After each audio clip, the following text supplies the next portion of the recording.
Hello friends, movies all অ্যাবাউটেই আপনাদের স্বাগত। Release হয়ে গেল বছরের বহুল প্রতীক্ষিত ছবি খাদান। গল্প সম্পর্কে যদি বলি তো দেব যিশু দুজন খুব ভালো বন্ধু যারা এই কয়লা খনির মালিক হতে চায়।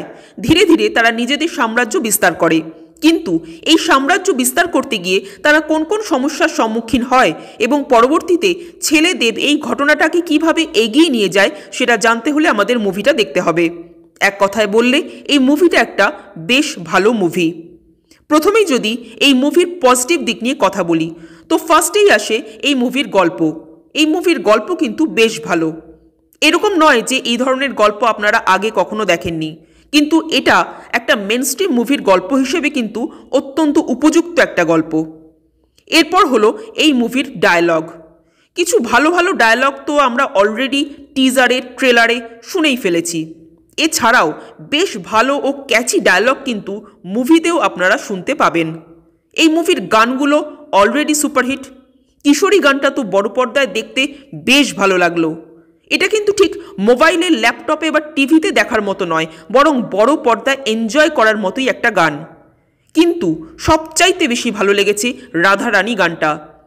এই গানটা কিন্তু শুধুমাত্র এর সুর বা লিরিক্সের জন্য ভালো বলছি না, যে দৃশ্যপটে রাধারানী গানটাকে সেট করা হয়েছে, যেভাবে গানের সিকোয়েন্সটাকে ডিজাইন করা হয়েছে সেটা জাস্ট দুর্দান্ত।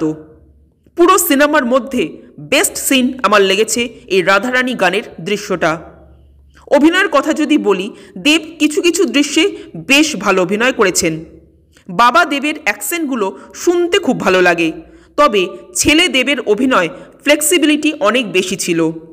যিশু সেনগুপ্তের অভিনয় অ্যাজ ইউজুয়াল ভালোই, তবে বেশি বয়সের যিশু স্ক্রিন টাইমও বেশি পেয়েছেন, অভিনয়ের সুযোগও বেশি পেয়েছেন এবং তিনি অভিনয় করেও দেখিয়েছেন।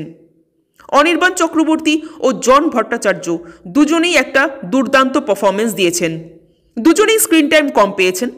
অনির্বাণ চক্রবর্তীর ওই একেনবাবুর খোলস ছেড়ে বেরিয়ে একদম অন্যরকম একটা পারফরমেন্স দুর্দান্ত লেগেছে।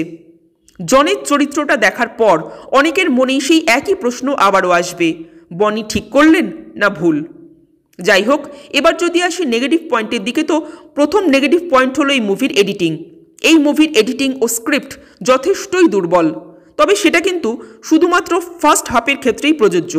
সেকেন্ড হাফে সেই দুর্বলতা অনেকটাই ঢাকা পড়ে গেছে। দেব যিশুর বন্ধুত্বটাকে ঠিকমতো এস্টাবলিশ করাই হলো না। এই কয়লাখনি অঞ্চলের রাজা তারা কিভাবে হয়ে উঠলেন সেটাও ঠিকমতো দেখানোই হলো না। দেব যিশুর বন্ধুত্ব, তাদের মাফিয়া হয়ে ওঠার কাহিনী, তাদের নিজেদের যার যার প্রেম ভালোবাসা, দাম্পত্য জীবন, তাদের লাইফের আপস অ্যান্ড ডাউনস সব কিছু এক নিমেষে দেখিয়ে দেওয়া হলো। যেন মনে হলো চোখের পলক পড়তে না পড়তেই বাবা দেবের গল্প শেষ। বাবা দেবের ওয়ার্ল্ডটাকে সেট আপ করার কোনো জায়গাই দেওয়া হয়নি। তার ফলে এক এক সময় অনেক কিছু বুঝতে বেশ অসুবিধা হয়, অনেক সময় তা বোর ফিল করায়। বাবা দেবের সোয়াগটাকে এত বেশি রকমের দেখিয়ে ফেলা হয়েছে যে কিছু কিছু ক্ষেত্রে সোয়াগের ওভারলোডে দৃশ্যগুলোর নির্যাসটাই পাওয়া যাচ্ছিল না। বাবা দেব ম্যাক্সিমাম দৃশ্যে ঠোঁটে বিড়ি নিয়ে কথা বলছেন।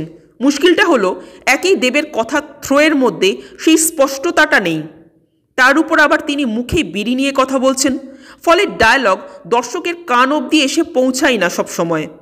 তার উপর আবার এই ধরনের সিনগুলোতে অনবরত পেছনে ব্যাকগ্রাউন্ড মিউজিক চলতেই রয়েছে, যা যথেষ্ট ডিস্টারবেন্স ক্রিয়েট করে। এবং এই সব কিছুই কিন্তু বলছি আমি ফার্স্ট হাফের কথা। সেকেন্ড হাফটা অনেকটাই ক্লিয়ার। ফার্স্ট হাফে কিভাবে এডিট করতে হবে, কোথায় বিজিএম প্লেস করতে হবে, কোথায় গান প্লেস করতে হবে, কিভাবে স্ক্রিন প্লে হবে, সব কিছু যেন তালগোল পাকিয়ে গেছে। মোটের উপর ফার্স্ট হাফটা বড্ড আগোছালো। তুলনায় সেকেন্ড হাফ অনেকটাই গোছানো, অনেকটাই পরিপাটি। অ্যাকশন এই মুভির ভালো, তবে খুব নতুনত্ব কিছু নেই, বরং আরও একটু বেটার কিছু আশা করতেই পারতাম। মুভির কিছু অংশ অঙ্কুশের মির্জা ও শাহরুখের জওয়ানের কথা মনে করিয়ে দেয়। ওভারঅল এই মুভিটা একটা ভালো প্রচেষ্টা। এই মুভিটার জন্য দেব যথেষ্ট খেটেছেন, সেটা পর্দায় বোঝা গেছে। এত বছর পর এরকম একটা হিউজ বাজেটের মুভি যে তারা সাহস করে আনতে পেরেছেন, তার জন্য তাদের অভিনন্দন। এই মুভি নিয়ে মানুষ যথেষ্ট উচ্ছ্বসিত। আশা করব এই উচ্ছ্বাস যেন শেষ পর্যন্ত বজায় থাকে এবং এই ছবি যেন বক্স অফিসে দাপিয়ে কালেকশন করতে পারে। আজ এই পর্যন্তই। আপনাদের কেমন লেগেছে মুভিটা কমেন্ট করে জানাবেন, আর আমাদের ভিডিও ভালো লেগে থাকলে প্লিজ লাইক শেয়ার ও সাবস্ক্রাইব করতে ভুলবেন না। Thank you.